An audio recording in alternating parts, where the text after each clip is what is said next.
산을 파는 건 흔한 일이다. 하지만 어떤 산은 기억을 건드린다. 우즈베키스탄의 한 산악지대. 국제터널 공사가 한창이던 날, 굴착기 앞에 한 노인이 몸을 던졌다. 여긴 파면 안 됩니다. 일정은 이미 지연됐고, 일본과 유럽 기술진은 이 구간을 포기한 상태였다. 그런데 한국 팀은 발파 버튼 앞에서 멈췄다. 이유는 단 하나, 누군가가 목숨 걸고 막았기 때문이다. 그 선택은 공사를 늦췄고, 계약을 흔들었고, 국제 분쟁의 불씨가 됐다.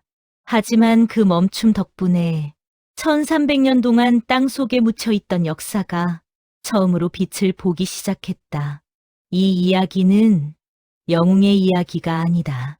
한 노인의 약속, 그리고 그 약속을 이해하려 했던 타인의 선택에 대한 기록이다. 네, 코레아우라라고 댓글을 남겨주세요. 구독과 좋아요는 세계에서 대한민국의 활약을 응원하는 힘이 됩니다. 제 이름은 아이굴 투르스노바입니다. 타슈켄트 국립대학에서 중앙아시아 구비문학을 연구하는 민속학자죠. 우리 집안에는 이상한 말이 대물림되어 왔습니다. 그 산은 건드리지 마라. 조선 사람이 올 때까지. 증조 할머니가 어머니에게, 어머니가 내게 전한 말이었죠. 어릴 적 저는 그것을 추방과 이주의 상처가 만든 미신쯤으로 여겼습니다. 스탈린 시대 고려인들은 연해주에서 이곳 중앙아시아로 강제 이주당했고요. 그 과정에서 수많은 기억이 왜곡되거나 신화가 되었다고 배웠으니까요. 중앙아시아에 산은 많았습니다. 천산산맥의 가지들이 국경을 넘나들며 뻗어 있었고 우리는 늘 그 옆에서 살아남는데 바빴습니다. 할머니가 말한 그 산이 정확히 어디인지조차 아무도 몰랐어요. 다만 페르가나 분지 북쪽 어딘가 해발 2000m쯤 되는 곳이라는 막연한 위치만 전해질 뿐이었죠. 대학원 시절 저는 이 가족 전승을 연구 주제로 삼으려 했습니다. 하지만 지도 교수는 고개를 저었어요. 증거가 없다는 이유였죠. 구전 전승은 학문적 가치를 인정받기 어렵다는 말과 함께요. 결국 저는 다른 주제로 논문을 썼고 할머니의 경고는 제 기억 한편에 묻혀 있었습니다.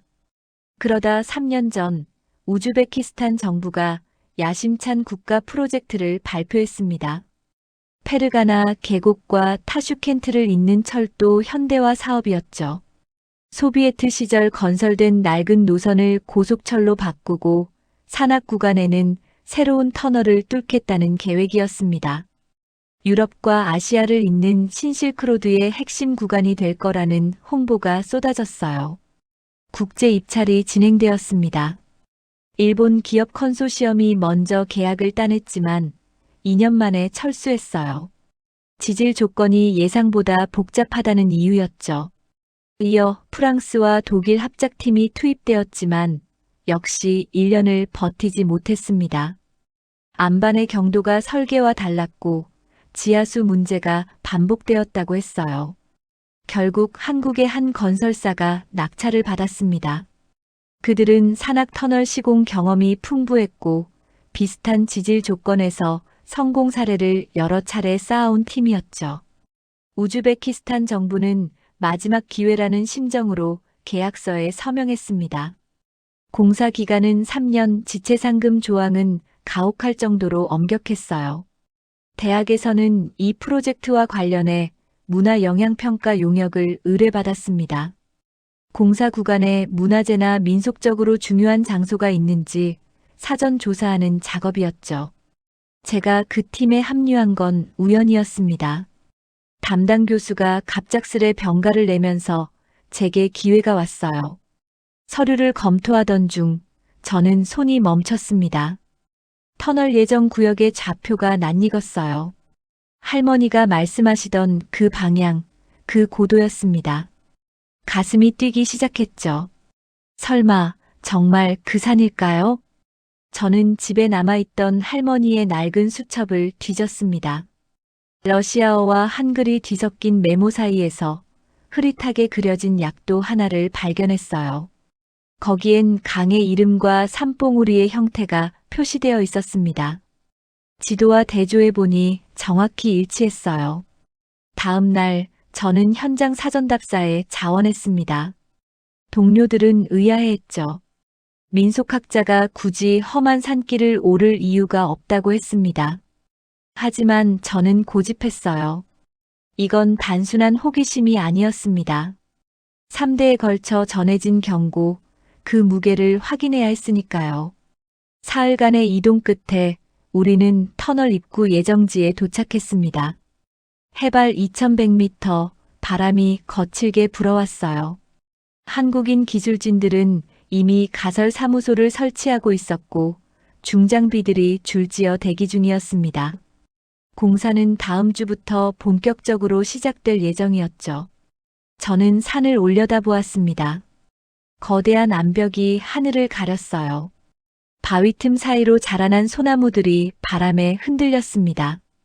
평범한 산이었어요. 특별해 보이는 건 아무것도 없었죠. 그런데 그때 등 뒤에서 낯익은 목소리가 들렸습니다. 아이굴, 내가 여기 왜 왔니? 돌아보니 먼 친척 할아버지가 서 계셨습니다. 우리 마을 최고령 고려인이신 빅토르 박 어르신이었죠. 아흔을 바라보는 나이임에도 허리가 꼿꼿하셨어요. 저는 당황했습니다. 할아버지, 어떻게 여기까지 오셨어요? 어르신은 대답 대신 산을 바라보셨습니다. 그 눈빛에는 두려움과 비슷한 감정이 서려 있었어요. 드디어 그날이 왔구나. 우리가 그렇게 막으려 했는데. 할아버지의 손이 미세하게 떨리고 있었습니다. 빅토르박 어르신은 그날 밤 우리 숙소로 찾아오셨습니다. 어르신은 낡은 가방에서 천으로 싼 물건을 내셨어요. 펼쳐보니 황변된 사진 몇 장과 손때 묻은 지도였죠. 사진 속에는 일제강점기 복장을 한 조선인들이 서 있었습니다. 그들 뒤로 지금 우리가 있는 바로 이 산이 보였어요. 일제 치하에서 도망친 독립운동가들이 이곳까지 왔었다네. 할아버지가 말씀하셨습니다. 그들은 이 산에 뭔가를 숨겼어. 정확히 뭔지는 모르지만 절대 건드리면 안 된다고 했지. 저는 조심스럽게 물었습니다.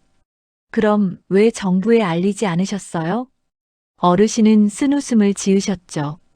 증거가 없으면 아무도 믿지 않아. 게다가 소련 시절엔 말 한마디 잘못했다간 수용소행이었어. 이틀 뒤 본격적인 굴착 작업이 시작되었습니다. 거대한 굴착기가 산허리를 파고들기 시작했어요. 안반을 깨는 소음이 계곡을 울렸습니다. 한국인 현장 소장 강민준 부장은 작업 진행 상황을 꼼꼼히 체크했죠. 그는 40대 초반으로 보이는 단단한 인상의 남자였습니다. 공사 3일째 저는 용기를 내어 강 부장을 찾아갔습니다. 혹시 잠깐 말씀드릴 수 있을까요? 그는 설계도에서 눈을 떼지 않은 채 대답했어요. 바쁘니까 간단하게 해주세요. 저는 할머니의 이야기와 빅토르 박 어르신의 증언을 설명했습니다. 이 산에 역사적으로 중요한 뭔가가 있을 수 있다고요. 강 부장은 고개를 들었습니다. 문화재 조사는 이미 끝난 거 아닙니까? 공식적으로는 그렇지만 구전 증언이 있습니다. 구전이요? 그는 난처한 표정을 지었어요.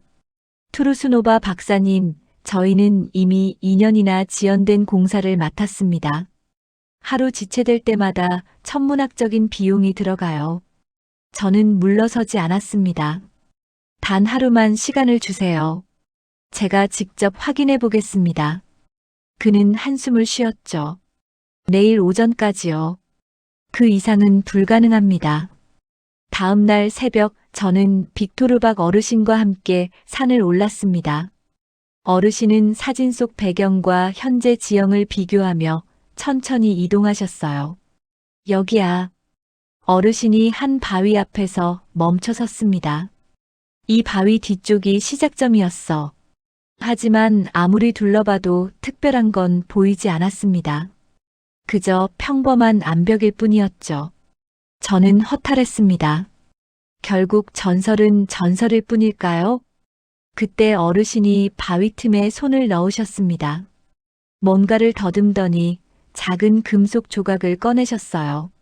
녹슬고 닳았지만 명백히 인공물이었습니다.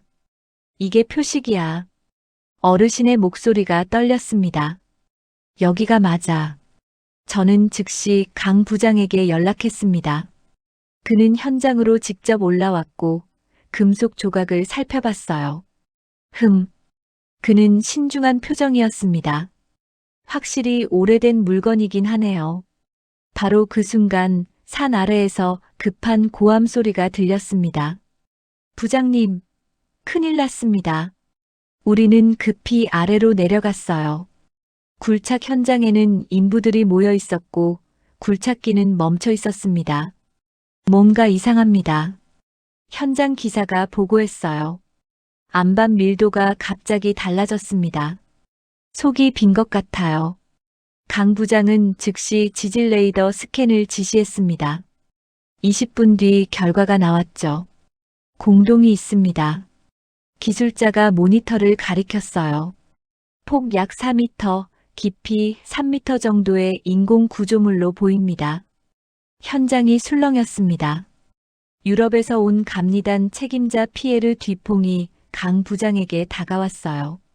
미스터 강, 우리에겐 시간이 없소. 확인 절차는 나중에 하고 일단 발파합시다. 강 부장은 대답하지 않았습니다. 그는 한참 동안 스캔 결과를 들여다봤어요. 피에르가 목소리를 높였습니다. 계약서를 보시오. 우리는 한 달 안에 이 구간을 뚫어야 합니다. 그때 빅토르박 어르신이 앞으로 나섰습니다. 90 노인이 중장비 앞을 가로막은 것이죠. 여긴 파면 안 됩니다. 어르신의 목소리는 작았지만 단호했어요. 인부들이 웅성거렸습니다. 피에르는 비웃었죠. 노인의 미신 때문에 수백만 달러를 날리란 말이오? 강 부장이 입을 열었습니다. 작업을 중단합니다. 뭐라고요? 피에르가 소리쳤어요. 발파 대신 수작업으로 진행합니다. 강 부장의 목소리는 조용했지만 확고했습니다. 내부 구조가 파악될 때까지는 중장비를 쓸 수 없습니다. 당신 미쳤소. 피에르가 고함쳤어요. 본사에 보고하겠소. 강 부장은 그를 똑바로 바라봤습니다. 보고하십시오. 하지만 제 책임 하에 이 결정은 바뀌지 않습니다. 현장의 공기가 얼어붙었어요. 저는 강 부장을 이해할 수 없었습니다. 그는 회사의 명령을 받는 현장 책임자였어요. 지체상금 조항은 회사를 파산시킬 수도 있는 수준이었죠. 그런데 왜 한 노인의 말을 믿고 이런 선택을 한 걸까요? 그날 저녁 저는 그에게 물었습니다. 왜 그런 결정을 내리셨어요? 강 부장은 창밖을 바라보며 대답했습니다. 제 할아버지도 독립운동을 하셨습니다. 만주 벌판에서 돌아가셨죠. 어쩌면 누군가 그분의 흔적도 이렇게 지켜주기를 바라는 마음인지 모르겠습니다. 그의 눈빛에는 결의가 담겨 있었습니다. 다음 날부터 수작업 굴착이 시작되었습니다. 인부들은 조심스럽게 안반을 제거했어요. 한 층씩 천천히요. 그리고 사흘째 되는 날 오후 마침내 그것이 드러났습니다. 강민준 부장의 결정이 알려지자 현장은 순식간에 전쟁터가 되었습니다.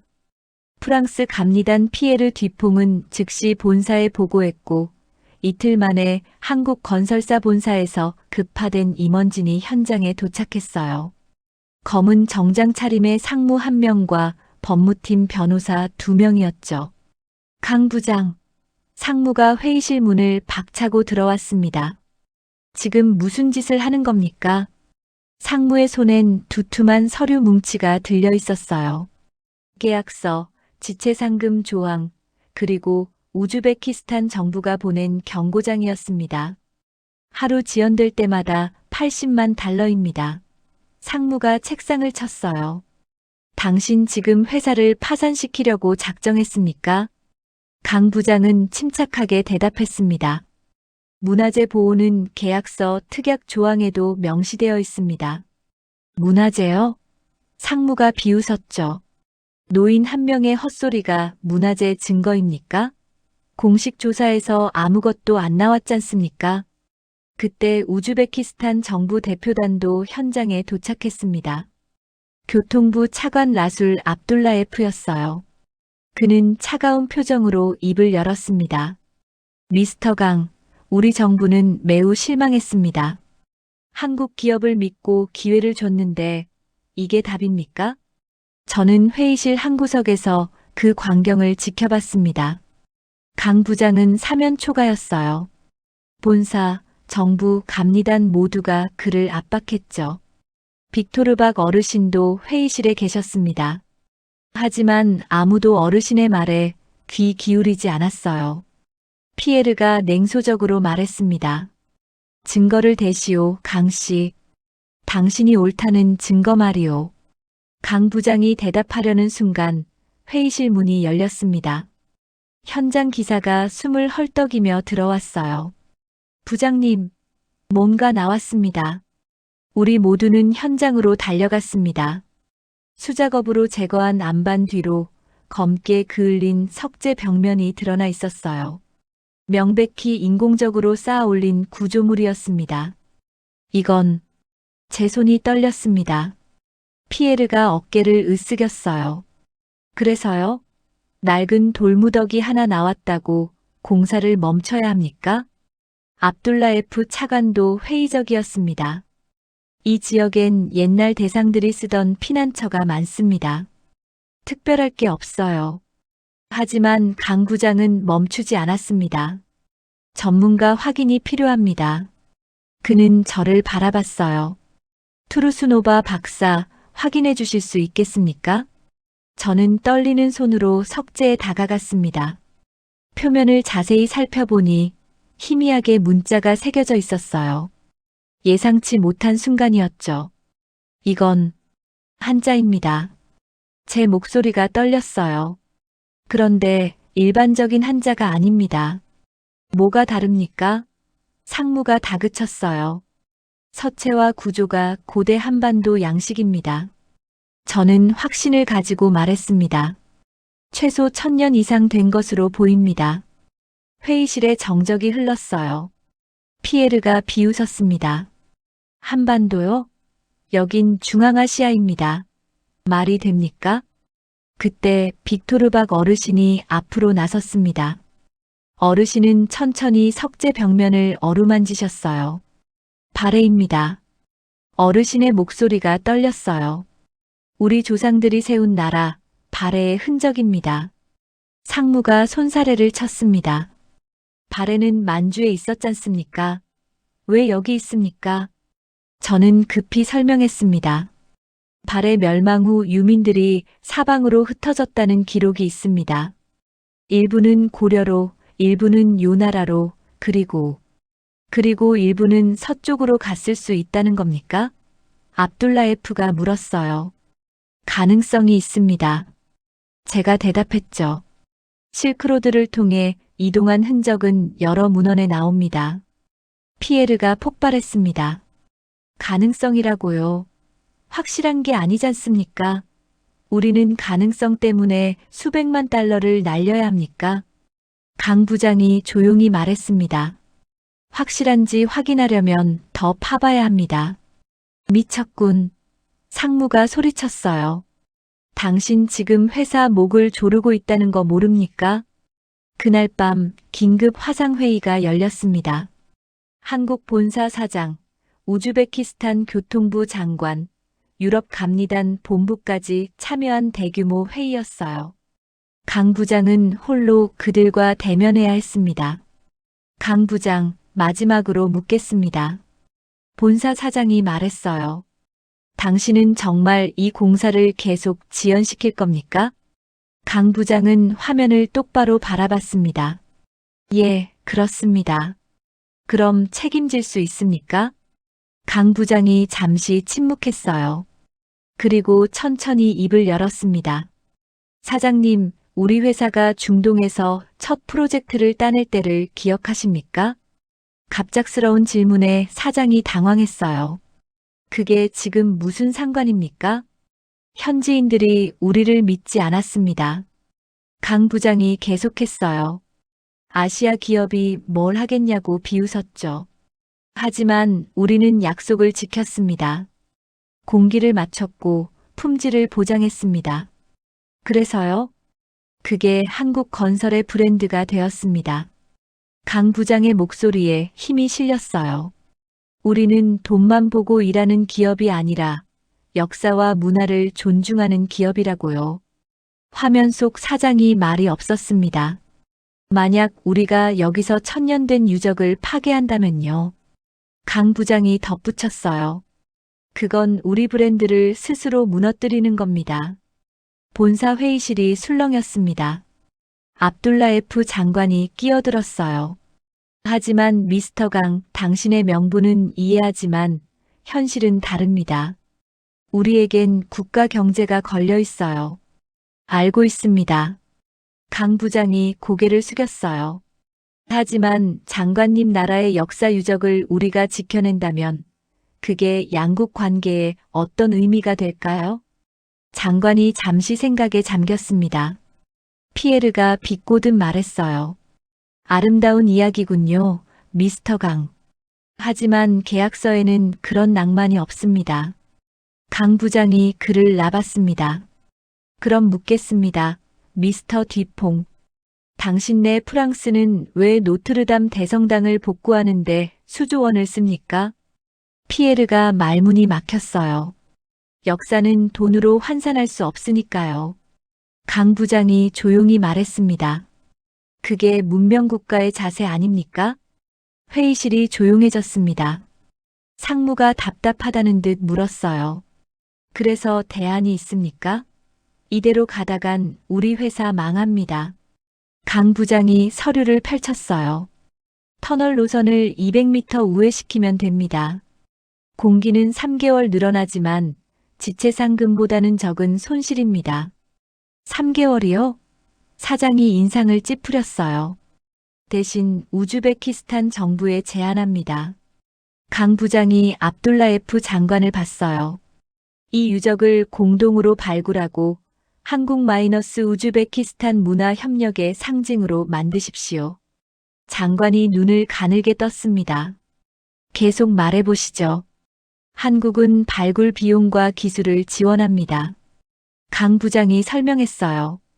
그 대가로 우회 노선에 대한 정부 승인과 지체상금 조항 완화를 요청합니다. 압둘라에프 장관이 참모들과 속삭였습니다. 5분간의 긴 침묵이 흘렀죠. 마침내 장관이 입을 열었습니다.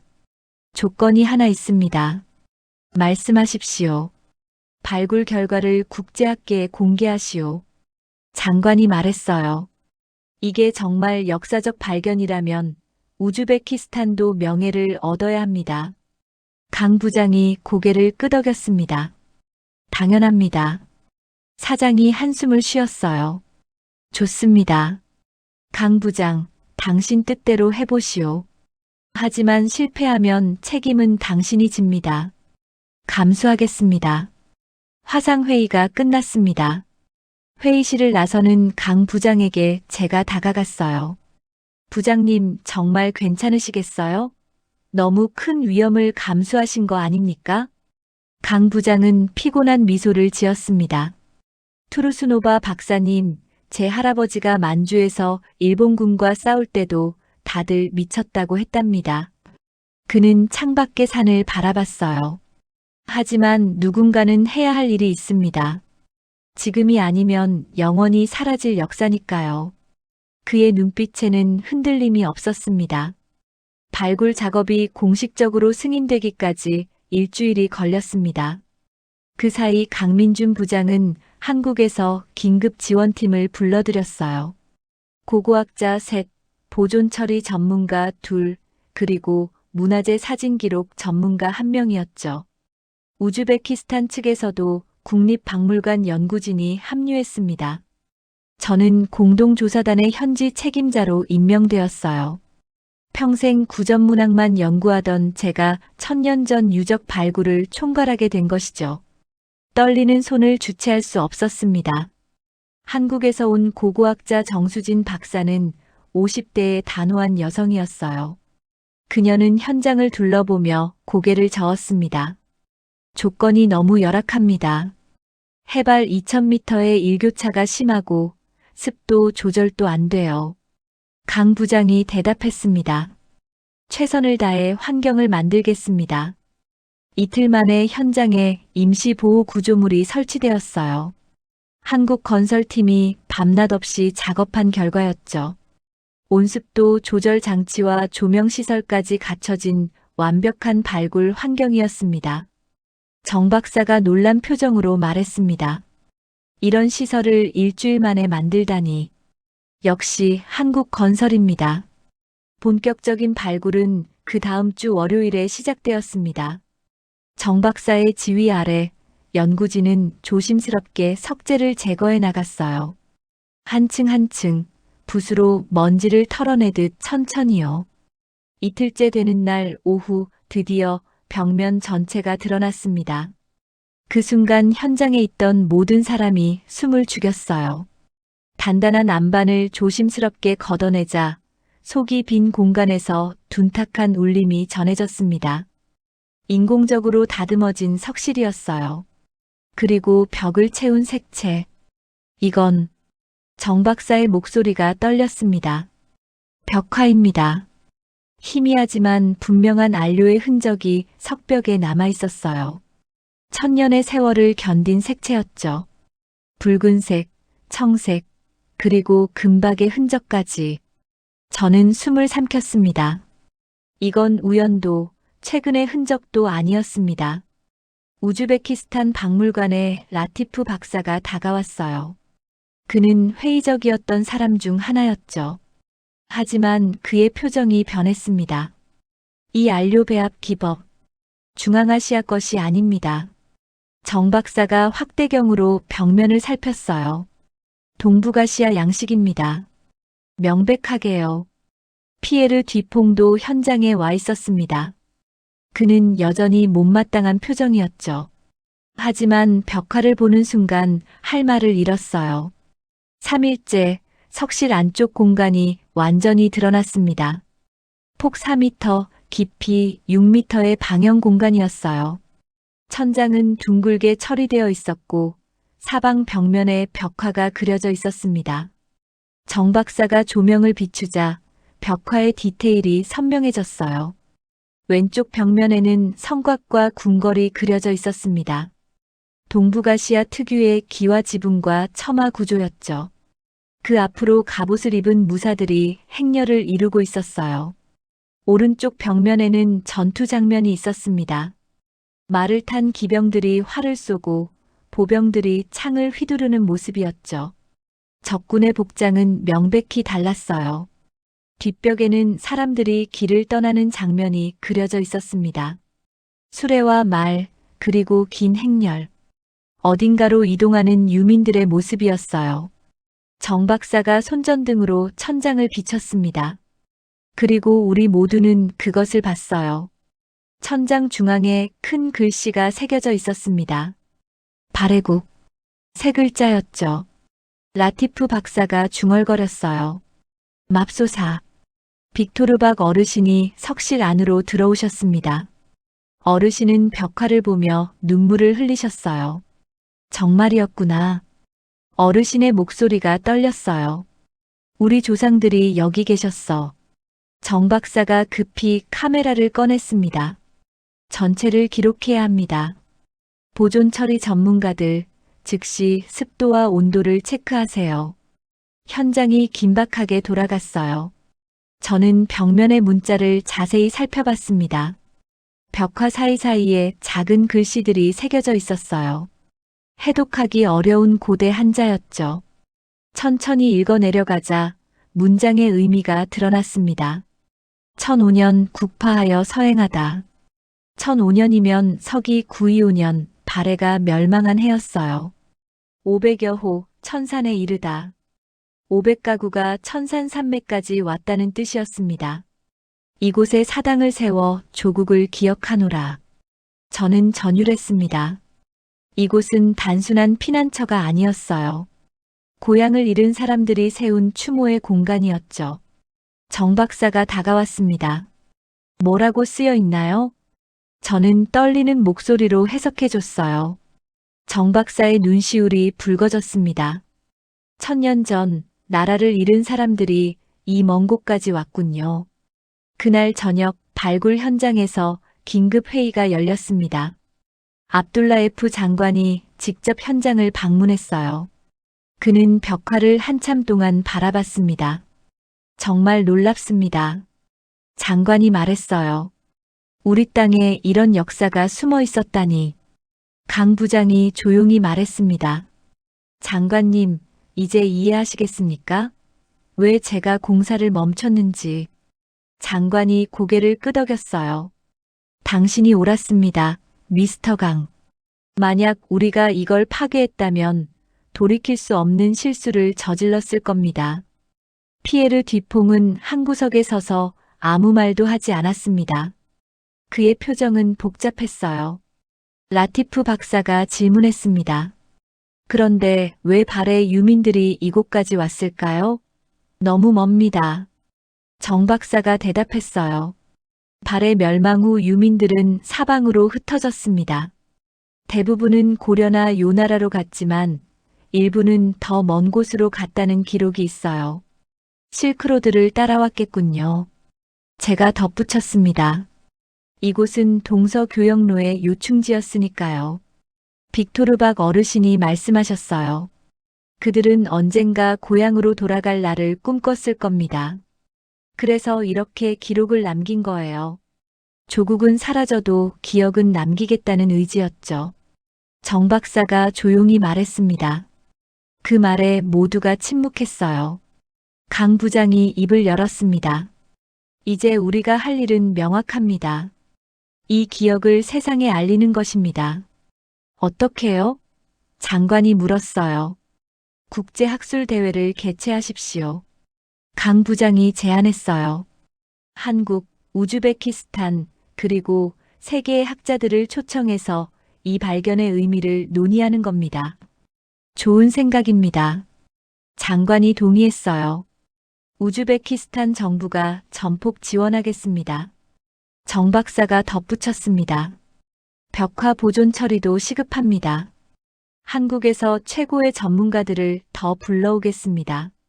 저도 손을 들었어요. 고려인 커뮤니티와 협력하면 좋겠습니다. 이건 그들의 역사이기도 하니까요. 강 부장이 미소 지었습니다.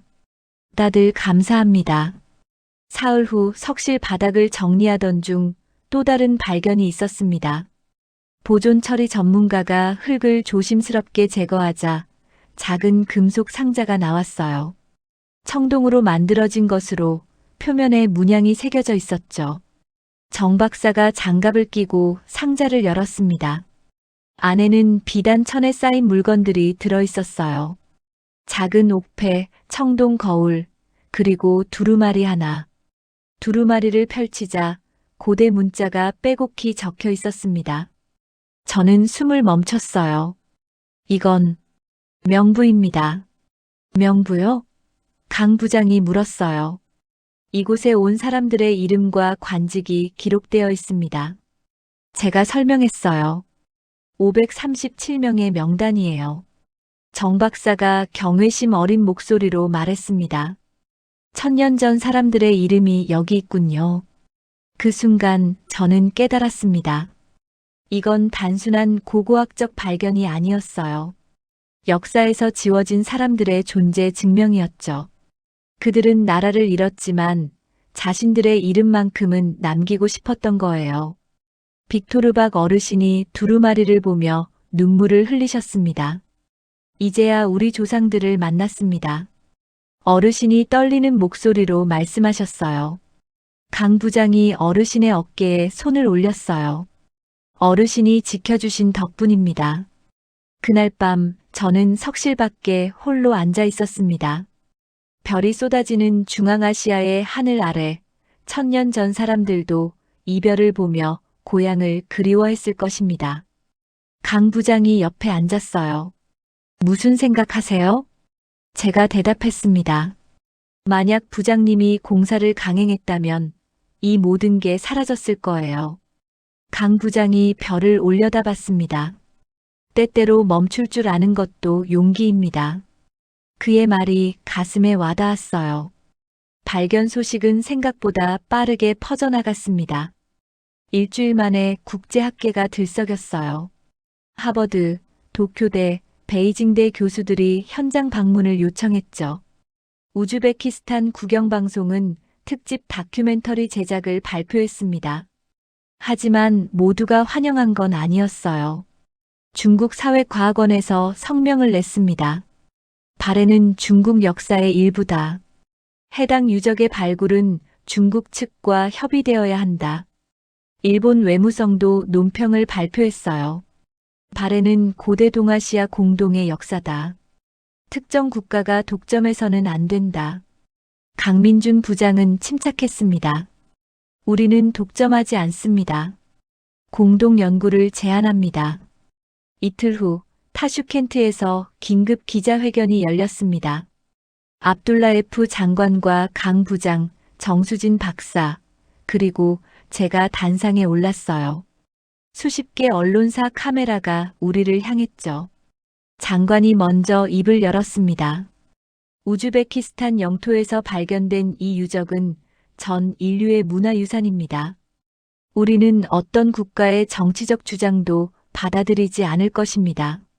강 부장이 이어받았어요. 한국은 발굴 지원국일 뿐입니다. 이 유적의 주인은 우즈베키스탄 국민이며 연구 결과는 국제사회와 공유될 것입니다. 중국 기자가 손을 들었어요. 하지만 발해는 역사적으로 중국 영향권 아래 있지 않았습니까? 정 박사가 차분하게 대답했습니다. 발해는 독립국이었습니다. 당나라와 외교 관계를 맺었지만 그것이 속국을 의미하지는 않습니다. 일본 기자가 질문했어요. 발해 왕족 중 일부는 일본으로 망명했습니다. 일본도 연구에 참여할 권리가 있지 않습니까? 환영합니다. 강 부장이 즉답했어요. 하지만 정치적 주장이 아닌 학술적 기여로 참여하시기 바랍니다. 한국 기자가 마지막 질문을 던졌습니다. 이 발견이 한국에 어떤 의미가 있습니까? 강 부장이 잠시 생각했어요. 그리고 조용히 말했습니다. 한국인에게 발해는 특별합니다. 고구려를 계승한 나라였고 우리 민족사의 일부니까요. 하지만 이 발견의 의미는 그보다 큽니다. 그는 카메라를 똑바로 바라봤어요. 1000년 전 전쟁으로 고향을 잃은 사람들이 있었습니다. 그들은 수천 킬로미터를 이동해 이곳에 왔고 자신들의 기억을 돌에 새겼습니다. 이건 단순히 한국이나 발해의 이야기가 아닙니다. 인간의 이야기입니다. 현장이 조용해졌어요. 난민이 되어 고향을 떠나야 했던 사람들, 전쟁으로 가족을 잃은 사람들. 강 부장이 계속했어요. 그들의 아픔과 희망이 이 벽화에 담겨 있습니다. 우리가 지켜야 할 건 바로 그겁니다. 기자회견이 끝나고 저는 강 부장에게 물었습니다. 부장님 정말 대단하십니다. 어떻게 그렇게 말씀하실 수 있었어요? 강 부장이 쓴웃음을 지었어요. 제 할아버지가 만주에서 독립운동하시다 돌아가셨다고 말씀드렸죠? 네. 할아버지의 유해는 아직도 못 찾았습니다. 강 부장의 목소리가 낮아졌어요. 어딘가 이름 모를 땅에 묻혀 계실 겁니다. 누군가 그분의 흔적을 발견한다면 그 사람도 이렇게 지켜주기를 바랄 뿐입니다. 저는 아무 말도 할 수 없었어요. 사흘 후 국제학술조사단이 구성되었습니다. 한국, 우즈베키스탄, 미국, 독일, 일본, 중국에서 전문가들이 모였어요. 정치적 긴장에도 불구하고 학자들은 순수하게 연구에 임했습니다. 미국 하버드 대학의 제임스 리 교수가 벽화 분석을 맡았어요. 중국 사회과학원의 왕웨이 교수는 문자 해독을 담당했죠. 일본 도쿄대학의 사토 교수는 유물 연대 측정을 주도했습니다. 정 박사가 총괄 책임을 맡았고요. 한 달간의 집중 조사가 시작되었습니다. 벽화의 구도와 색감은 분명 고대 동부가 양식이었습니다. 정 박사가 설명했어요. 고구려 벽화와 유사점이 많습니다. 하지만 더 세련되고 발전된 형태죠. 왕웨이 교수가 덧붙였습니다. 문자도 흥미롭습니다. 당나라 해서체를 기반으로 하지만 독자적 변형이 있어요. 바레만의 서체로 볼 수 있습니다. 제임스 리 교수는 벽화의 안료를 분석했어요. 청금석, 주홍, 석황. 이 재료들은 실크로드를 통해 유입된 것들입니다. 동북아시아 기법과 중앙아시아 재료가 결합된 거죠. 사토 교수가 탄소 연대 측정 결과를 발표했습니다.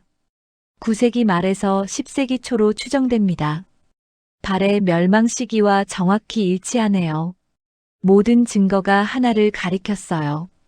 이곳은 진짜 발의 유민들의 유적이었습니다.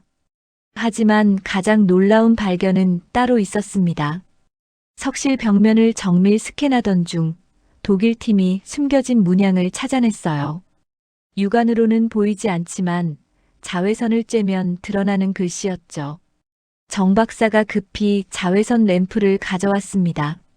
램프 불빛 아래 벽면에 새로운 문장이 나타났어요. 우리는 멸망했으나 사라지지 않았다.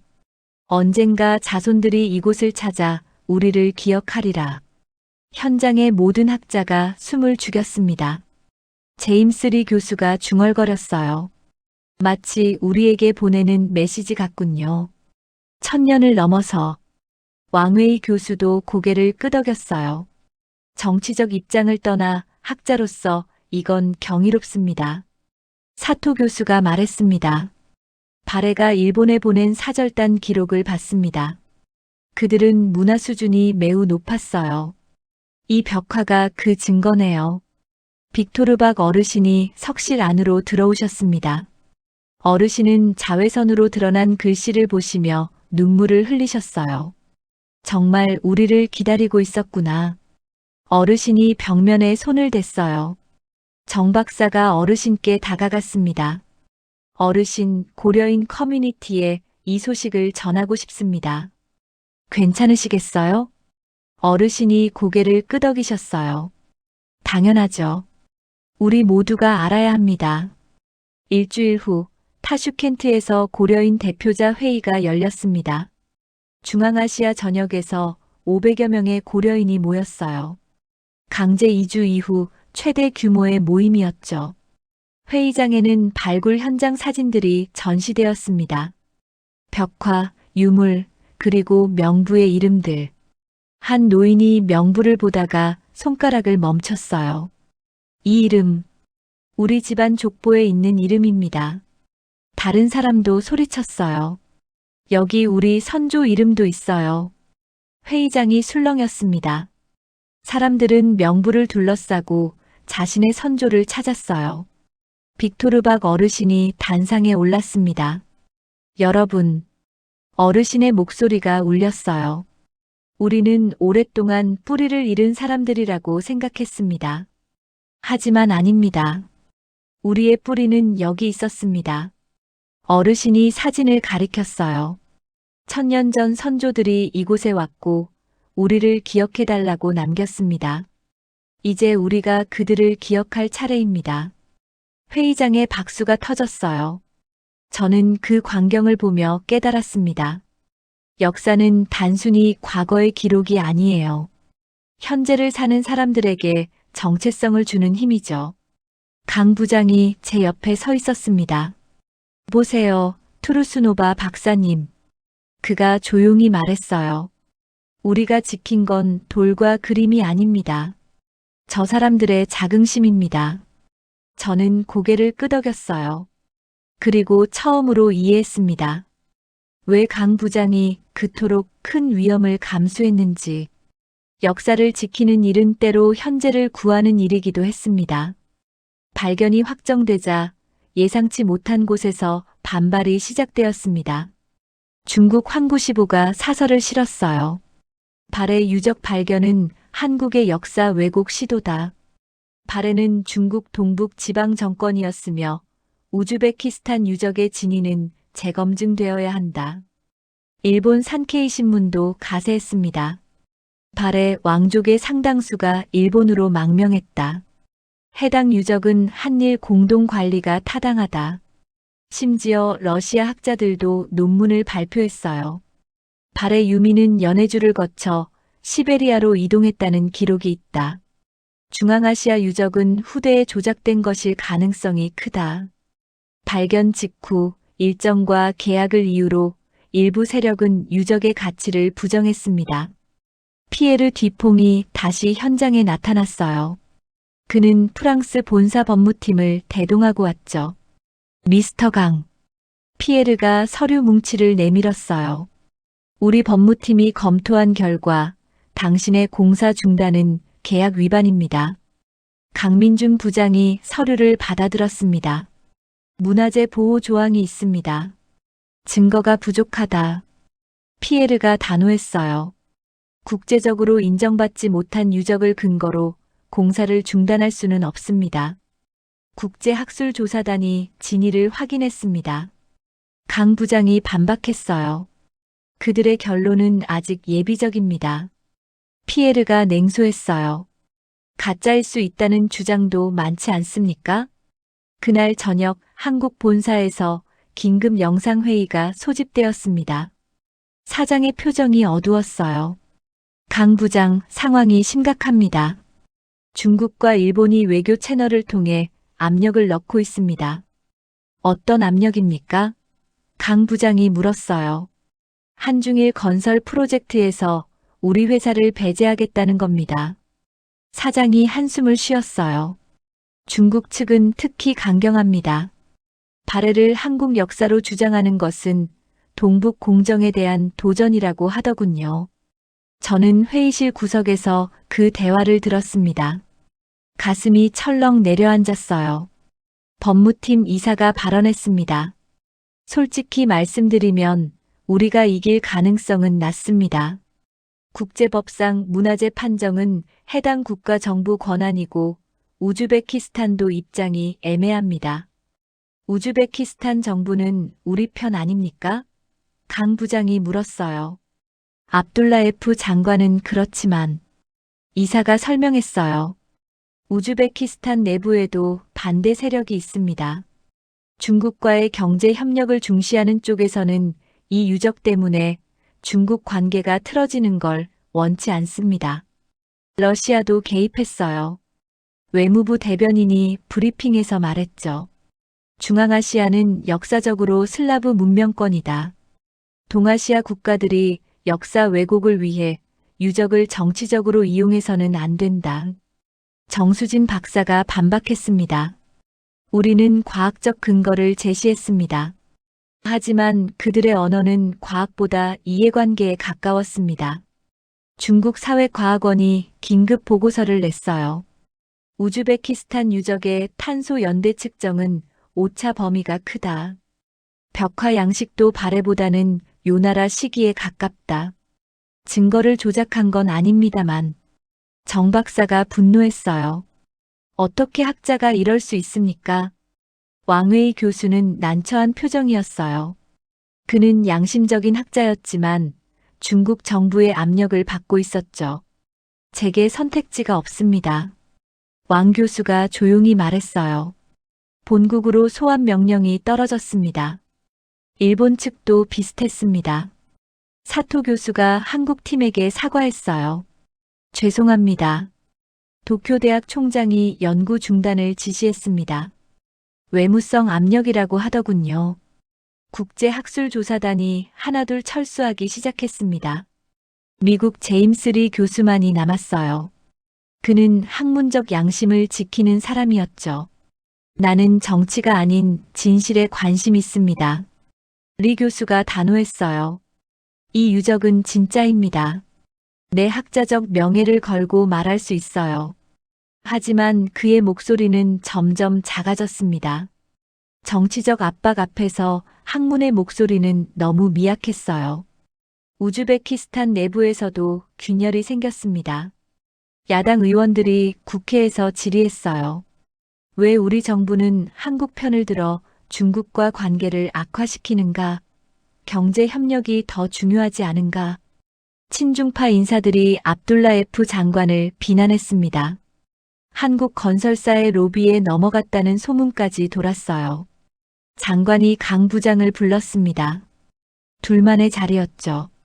미스터 강. 장관이 지친 표정으로 말했어요. 솔직히 말하겠습니다. 제 입지가 매우 위태롭습니다. 알고 있습니다. 강 부장이 고개를 숙였어요. 중국이 우즈베키스탄에 30억 달러 투자를 제안했습니다. 장관이 계속했어요. 대신 이 유적 발굴을 중단하라고 하더군요.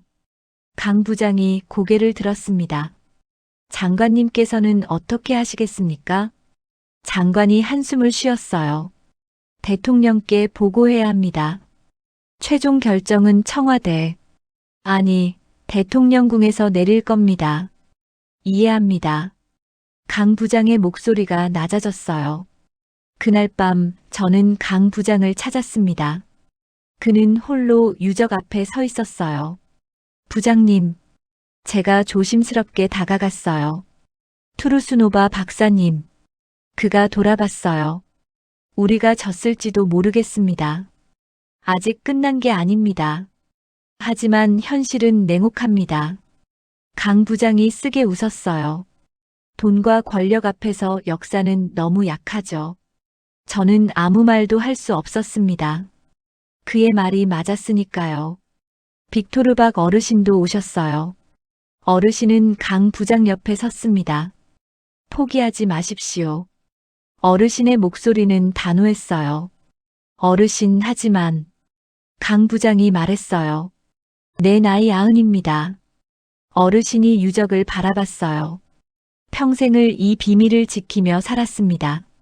그런데 이제 와서 포기할 수는 없습니다. 어르신의 눈에는 결연함이 서려 있었어요. 우리 세대는 스탈린 치하에서 살아남았습니다. 어르신이 계속 말씀하셨어요. 강제 이주도 차별도 견뎠습니다. 이 정도 압박쯤은 이겨낼 수 있습니다.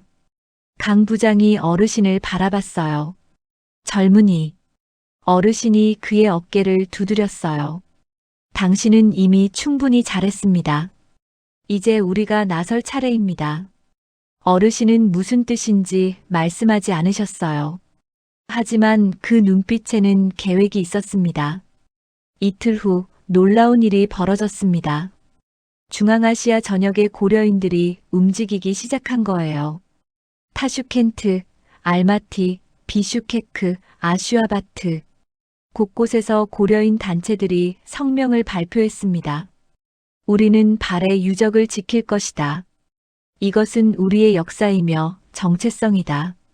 온라인 서명 운동이 시작되었어요. 사흘 만에 10만 명이 넘는 고려인이 참여했습니다. 우즈베키스탄 고려인 문화센터가 기자회견을 열었어요. 빅토르박 어르신이 대표로 나섰습니다. 우리는 70년 전 이곳으로 강제 이주당했습니다.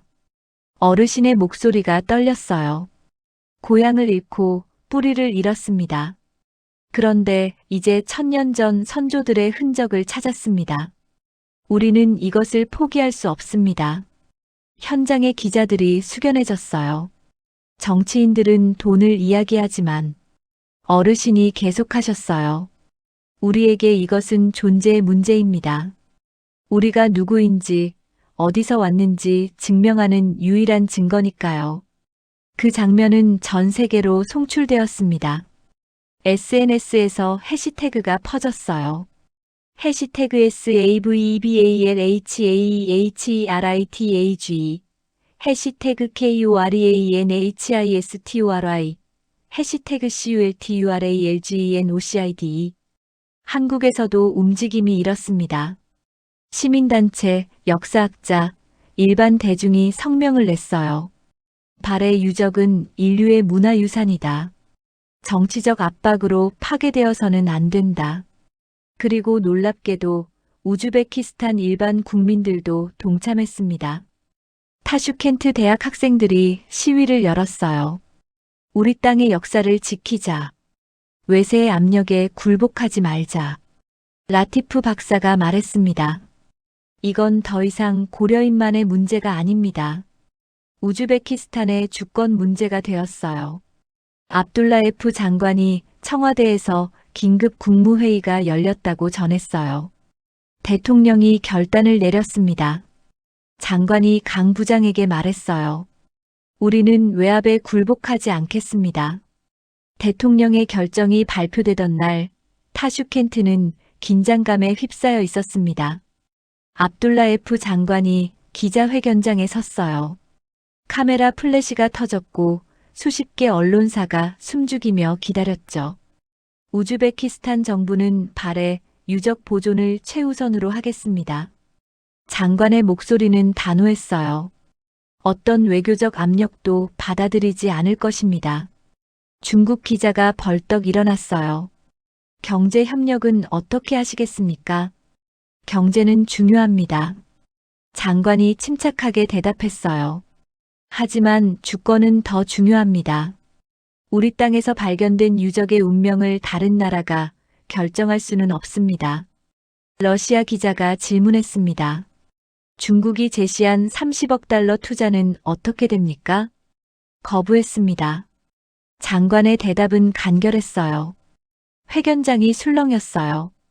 그날 저녁 중국 외교부가 성명을 냈습니다. 우즈베키스탄 정부의 결정은 매우 유감스럽다. 양국 관계에 부정적 영향을 미칠 것이다. 러시아도 비슷한 논평을 발표했고요. 하지만 한국 팀은 공사를 멈췄습니다. 아니, 멈춘 게 아니었어요. 방향을 바꾼 거였죠. 강민준 부장이 새로운 설계도를 펼쳤습니다. 터널 노선을 200m 우회시킨 도면이었어요. 이렇게 하면 유적을 보존하면서 공사를 진행할 수 있습니다. 강 부장이 설명했어요. 피에르 뒤퐁이 설계도를 보더니 비웃었습니다. 비용이 8천만 달러 추가됩니다. 누가 부담합니까? 저희가 부담하겠습니다. 강 부장이 즉답했어요. 뭐라고요? 피에르가 믿을 수 없다는 표정을 지었어요. 한국 본사 사장이 화상으로 참여했습니다. 그는 무거운 표정이었지만 고개를 끄덕였어요. 강 부장의 제안을 받아들이겠습니다. 사장이 말했어요. 추가 비용은 우리 회사가 감수하겠습니다. 미쳤군. 피에르가 소리쳤어요. 회사를 파산시킬 겁니까? 사장이 조용히 대답했습니다. 미스터 뒤퐁, 당신네 프랑스 회사는 이 프로젝트에서 이미 2번 실패했습니다. 우리는 성공할 겁니다. 제대로 된 방식으로요. 피에르는 더 이상 할 말이 없었어요. 국제조사와 외교 문제를 감수하는 선택이었습니다. 중국은 즉시 보복에 나섰어요. 한국 건설사의 중국 내 프로젝트 3건이 취소되었습니다. 피해액만 2천억 원이었죠. 일본도 마찬가지였습니다. 도쿄올림픽 관련 사업에서 한국 기업을 배제했어요. 한국 본사 이사회가 긴급 소집되었습니다. 반대파 이사들이 목소리를 높였죠. 사장님, 이건 회사를 자살시키는 겁니다. 한 이사가 외쳤어요. 중국 시장을 잃으면 우리는 끝입니다. 누군가는 손해라 했고 누군가는 무모하다고 했습니다. 재무이사가 보고했어요. 현재 주가가 15% 폭락했습니다. 주주들이 경영진 교체를 요구하고 있습니다. 사장이 탁자를 쳤습니다. 그래서 우리가 어떻게 해야 합니까? 천년된 유적을 파괴하고 돈을 벌자는 겁니까? 회의실이 조용해졌어요. 여러분, 사장이 천천히 말했어요. 우리 회사가 여기까지 온 이유가 뭡니까? 싸게, 빠르게 짓는 것만이었습니까? 아니었죠. 법무이사가 조용히 말했어요. 우리는 품질과 신뢰로 승부했습니다. 맞습니다. 사장이 고개를 끄덕였어요. 그 신뢰는 하루아침에 만들어지지 않았습니다. 약속을 지키고 원칙을 지키며 쌓아온 겁니다. 그는 창밖을 바라봤어요. 만약 우리가 여기서 무너지면 사장이 계속했어요. 그동안 쌓아온 모든 신뢰가 무너집니다. 우리는 그저 돈만 아는 기업이 되는 거예요. 한 이사가 반박했습니다. 하지만 현실은 제가 책임지겠습니다. 사장이 단호했어요. 중국 시장을 잃으면 다른 시장을 개척하면 됩니다. 하지만 신뢰를 잃으면 어디서도 일할 수 없습니다. 이사회는 결국 사장의 결정을 지지했어요. 만장일치는 아니었지만 과반수가 동의했죠. 하지만 그 결정 덕분에 유적은 파괴되지 않았습니다. 우회 공사가 시작되었습니다. 한국 기술진들은 밤낮 없이 일했어요. 추가된 200m 구간은 지질 조건이 더 까다로웠지만 그들은 포기하지 않았습니다. 현장 소장 강 부장은 직접 작업복을 입고 현장에 섰어요. 책임자가 현장을 떠나지 않으니 인부들도 힘을 냈죠. 3개월간의 집중 공사 끝에 우회 터널 구간이 완성되었습니다. 원래 설계보다 3개월 늦었지만 예상보다 품질은 더 좋았어요. 한국 기술진들이 혼신의 힘을 다한 결과였죠. 압둘라에프 장관이 현장을 방문했습니다.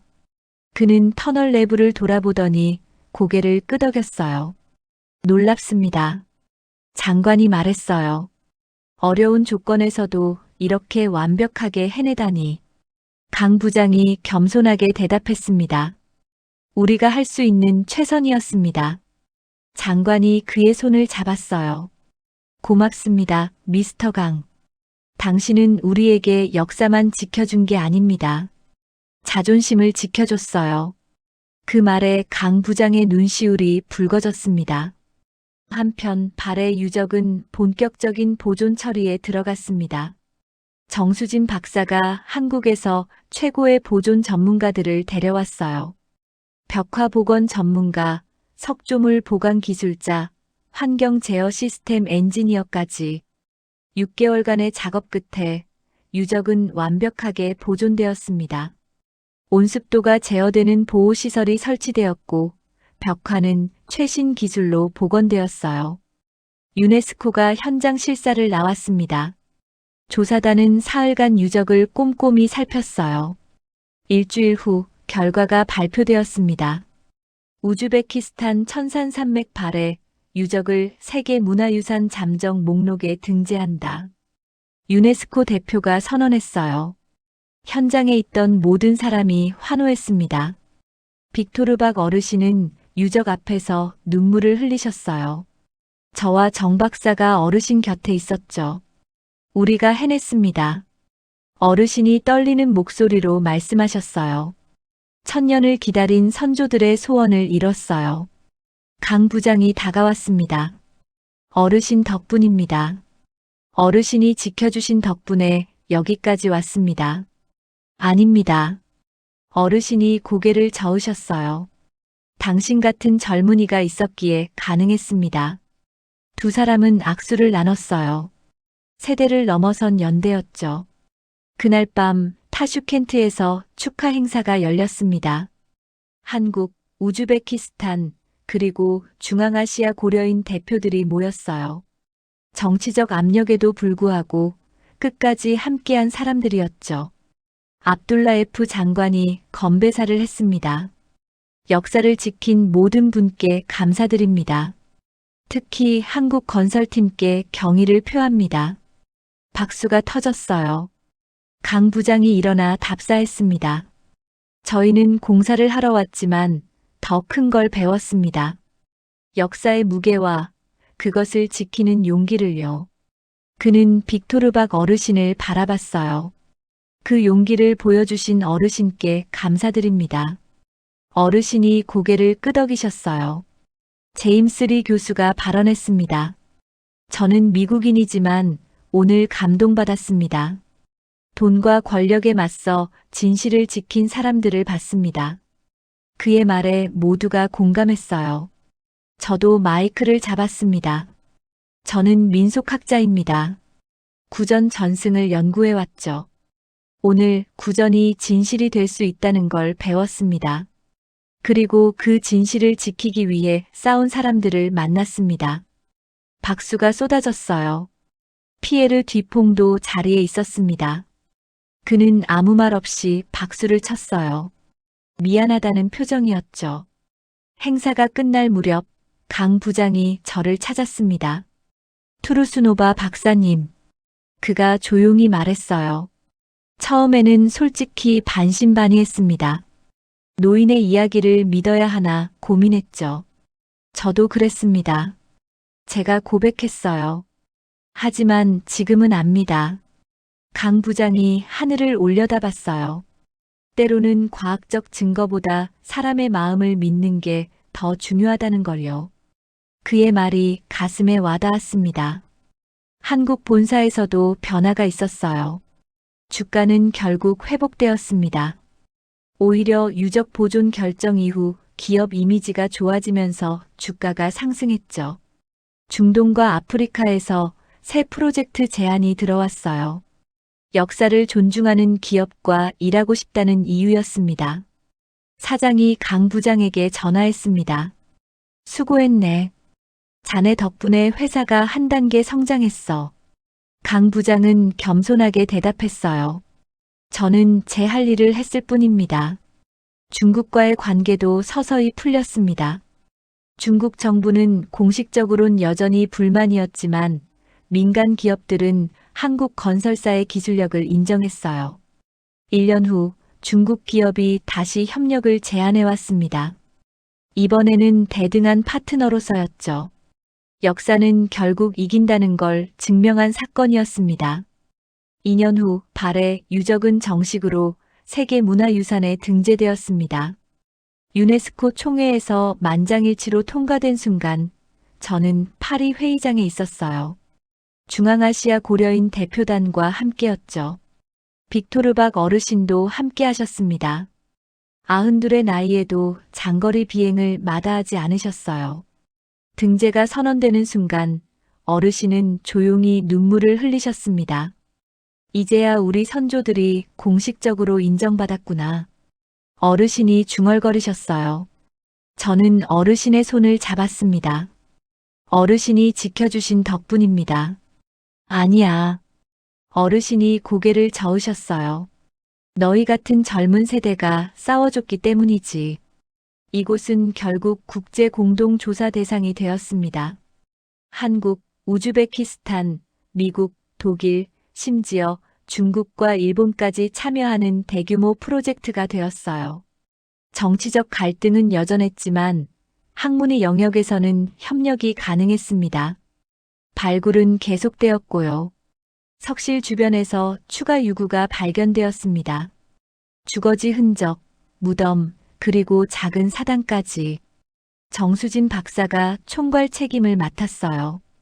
그녀는 이제 국제적으로 인정받는 학자가 되어 있었죠. 이곳은 단순한 피난처가 아니었습니다. 정 박사가 학회에서 발표했어요. 발해 유민들이 세운 작은 공동체였습니다. 그들은 여기서 3대, 어쩌면 4대를 살았을 겁니다. 출토된 유물들이 그 증거였어요. 생활용품, 농기구, 어린이 장난감까지. 이들은 이곳에 뿌리 내리려 했던 거죠. 하지만 결국 그 공동체는 사라졌습니다. 아마도 12세기쯤 몽골의 침입이나 다른 이유로 흩어졌을 거예요. 그들의 후손 일부는 다시 동쪽으로 돌아갔을 겁니다. 정 박사가 설명했어요. 고려 시대 기록에 서쪽에서 온 바레인이라는 언급이 있거든요. 터널은 우회되었고 산은 다시 침묵을 되찾았습니다. 우회 터널은 예정보다 3개월 늦게 완공되었지만 품질은 최상급이었어요. 고속철도가 개통되던 날 성대한 기념식이 열렸습니다. 우즈베키스탄 대통령이 참석했어요. 그는 연설에서 말했습니다. 이 철도는 단순히 동서를 잇는 길이 아닙니다. 과거와 현재를 잇는 길이기도 합니다. 우리가 발해 유적을 지킨 것은 미래 세대에게 올바른 선택이 무엇인지 보여주기 위해서였습니다. 박수가 터졌어요. 한국 대통령도 화상으로 참여했습니다. 한국 기업이 역사 보존과 현대화를 동시에 이뤄낸 것을 자랑스럽게 생각합니다. 강민준 부장은 그날 포상을 받았어요. 우즈베키스탄 정부로부터 국가 공로 훈장을, 한국 정부로부터는 국민 포장을 받았죠. 하지만 강 부장은 여전히 겸손했습니다. 저는 제 일을 했을 뿐입니다. 진짜 영웅은 빅토르박 어르신 같은 분들입니다. 빅토르박 어르신도 훈장을 받으셨어요. 중앙아시아 고려인을 대표해서였죠. 어르신은 수상 소감에서 이렇게 말씀하셨습니다. 우리 고려인은 70년 전 이곳에 강제로 왔습니다. 고향을 잃고 정체성을 잃을 뻔했죠. 하지만 오늘 우리는 1000년 전 선조들의 흔적을 통해 다시 뿌리를 찾았습니다. 어르신의 눈에는 눈물이 고였어요. 이제 우리는 자신 있게 말할 수 있습니다. 우리는 어디서 왔고 누구인지를요. 청중들이 기립박수를 보냈습니다. 발의 유적은 박물관으로 조성되었습니다. 최신 기술로 건립된 박물관은 유적을 완벽하게 보호하면서도 방문객들이 역사를 체험할 수 있게 설계되었어요.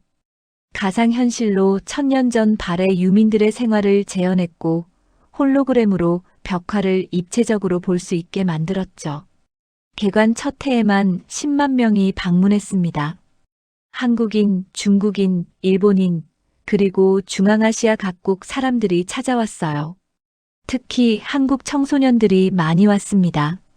수학여행 코스로 인기를 끌었죠. 한 고등학생이 방명록에 썼어요. 나라를 잃어도 역사는 지킬 수 있다는 걸 배웠습니다. 선조들이 자랑스럽습니다. 저는 그 글을 보며 눈시울이 뜨거워졌어요. 중앙아시아 고려인 청소년들도 정기적으로 방문했습니다. 정체성 교육의 장이 된 거죠. 한 고려인 소녀가 물었어요. 할아버지, 우리도 발의 사람 후손인가요? 빅토르박 어르신이 대답하셨습니다. 그럴 수도 있고 아닐 수도 있지. 하지만 중요한 건 우리가 같은 뿌리를 공유한다는 사실이야. 소녀가 고개를 끄덕였어요. 국제학술대회가 매년 열렸습니다. 발해학 연구의 중심지가 된 거예요. 한국, 중국, 일본, 러시아, 미국의 학자들이 모여 최신 연구를 공유했습니다. 정치적으로는 여전히 갈등이 있었지만 학문의 영역에서는 협력이 계속되었어요. 왕웨이 교수가 다시 연구에 참여했습니다. 그는 조용히 저에게 사과했어요. 그때는 어쩔 수 없었습니다. 하지만 학자로서 양심에 거리꼈습니다. 저는 고개를 끄덕였어요. 이해합니다. 중요한 건 지금 여기 계신다는 거잖아요. 사토 교수도 돌아왔습니다. 그는 일본 정부의 압력에도 불구하고 연구를 계속했어요. 진실은 결국 드러나기 마련입니다. 사토 교수가 말했어요. 시간이 걸릴 뿐이죠. 제임스 리 교수는 발해 유적 연구로 노벨상 후보에까지 올랐습니다. 그는 모든 인터뷰에서 같은 말을 했어요. 이 발견이 가능했던 건 한국 건설팀의 용기 덕분입니다. 강민준 부장 같은 사람이 있었기에 역사가 지켜졌습니다. 강 부장은 그 후 승진해서 한국 본사 부사장이 되었습니다. 하지만 그는 여전히 현장을 잊지 않았어요. 신입사원 교육 때마다 우즈베키스탄 이야기를 했죠. 여러분, 우리는 건설사입니다. 강 부장이 신입사원들에게 말했어요. 하지만 우리가 짓는 건 건물만이 아닙니다. 신뢰와 역사도 함께 만드는 겁니다. 신입사원들의 눈이 반짝였어요. 때로는 공사를 멈추는 게 더 큰 용기입니다. 강 부장이 계속했어요. 이익보다 중요한 가치가 있다는 걸 잊지 마세요. 저는 타슈켄트 국립대학 교수로 임용되었습니다. 발해 유적연구센터를 설립했고 중앙아시아 고려인 역사를 본격적으로 연구하기 시작했어요. 제 연구실에는 늘 학생들이 붐볐습니다.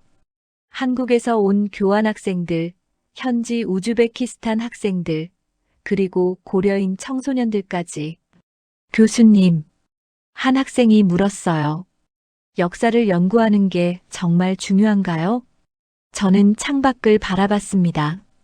저 멀리 천산산맥이 보였어요. 역사는 과거의 기록이 아니야. 제가 대답했어요. 현재를 사는 우리의 정체성이지. 우리가 누구인지, 어디서 왔는지, 어디로 가야 하는지 알려주는 거야. 학생이 고개를 끄덕였어요. 그리고 역사를 지키는 일은 제가 덧붙였어요. 미래를 만드는 일이기도 해. 빅토르박 어르신은 그 후 2년을 더 사셨습니다. 돌아가시기 전날 저는 어르신을 병상에서 뵀어요. 어르신은 여전히 또렷한 정신으로 말씀하셨습니다. 아이굴. 어르신이 제 손을 잡으셨어요. 나는 이제 안심하고 갈 수 있겠구나. 어르신. 우리 조상들의 이야기가 영원히 남을 거야. 어르신이 미소 지으셨어요. 너희 덕분에. 어르신은 그 이틀 후 평화롭게 눈을 감으셨습니다. 장례식에는 수천 명이 모였어요. 중앙아시아 전역의 고려인들, 그리고 한국에서 온 조문객들까지. 강 부장도 왔습니다. 그는 어르신의 영정 앞에서 깊이 절했어요. 어르신 덕분에 제가 배웠습니다. 강 부장이 조용히 말했어요. 멈출 줄 아는 용기를요. 어르신의 유언에 따라 유골 일부는 발에 유적 근처에 묻혔습니다. 묘비에는 이렇게 새겨졌어요. 천년을 기다린 약속을 지킨 사람. 나는 이제 안다. 저는 매년 어르신 묘소를 찾아갑니다. 발의 유적을 방문한 후에는 꼭 들르죠. 그때마다 저는 생각합니다. 역사는 힘으로 남는 것이 아니라 지켜야 할 순간에 멈출 줄 아는 사람들로 이어진다는 것을. 강민준 부장처럼 이익보다 가치를 선택한 사람. 빅토르박 어르신처럼 평생을 기억을 지킨 사람. 정수진 박사처럼 학문적 양심을 지킨 사람. 그런 사람들이 있었기에 1000년 전 사라진 나라의 이야기가 오늘날까지 전해질 수 있었습니다. 오늘도 발해 유적 박물관에는 관람객들이 찾아옵니다. 한국 학생들, 중앙아시아 청소년들, 세계 각국의 역사 애호가들. 그들은 벽화를 보며 생각할 겁니다.